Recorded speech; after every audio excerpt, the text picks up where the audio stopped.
ஐயோ அப்பா, சத்தியமா நான் சொல்றது உண்மைப்பா, என்ன நம்புங்கப்பா. சாமி சத்தியமா உண்மைப்பா. சிவசாமி, பூங்குடி சொல்றது உண்மையா இல்லையான்னு பார்க்கிங்ல போய் பார்த்துட்டு வந்துருவோமே. கண்டிப்பா அது பொய்யா தான் இருக்கும். சரிப்பா, பார்க்கிங்க்கு தானே போறோம், நம்ம என்ன ஃபாரின்கா போறோம்? வா நேர்ல போய் பார்த்துட்டு வந்துருவோம் சிவசாமி.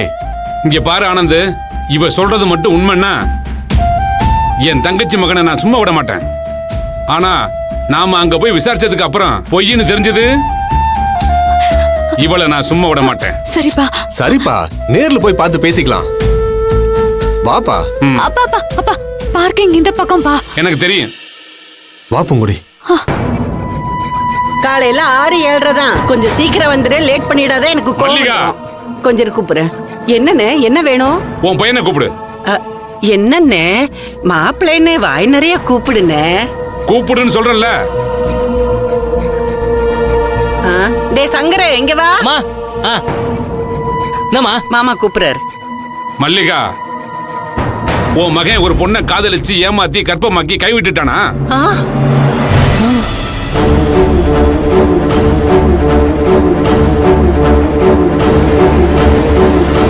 கேக்குறல, சொல்லு. இங்க பாருண்ணே, இப்படி எல்லாம் பேசினா நாக்கு அழுகி போயிருண்ணே. யாரோ என் பையன் மேல அபாண்டமா பழி போட்டிருக்காங்க. இங்க பாரு, வளவள கொலகொலன்னு பேசாத. ஆமாவா இல்லையா? இல்ல மாமா, அப்படி இருந்தா நான் எதுக்கு மாமா பூங்குடி கழுத்துல தாலி கட்ட வந்திருக்கேன்? என்ன நம்புங்க மாமா, சத்தியமா இல்ல மாமா. அப்படியா? ஆமா மாமா, என்னை பத்தி யாரோ உங்ககிட்ட தப்பா சொல்லியிருக்காங்க மாமா. நான் அப்படி எதுவும் பண்ணல மாமா. போது, நிறுத்து. நீ நல்லவனா இல்லையாங்கிறது இன்னும் கொஞ்ச நேரத்துல தெரிஞ்சிடும். 2 பேரும் என் கூட வாங்க. அண்ணே, எங்கண்ணே? ஏய், வாயை திறந்து ஒரு வார்த்தை கூட பேசக்கூடாது. 2 பேரும் என் கூட வாங்க.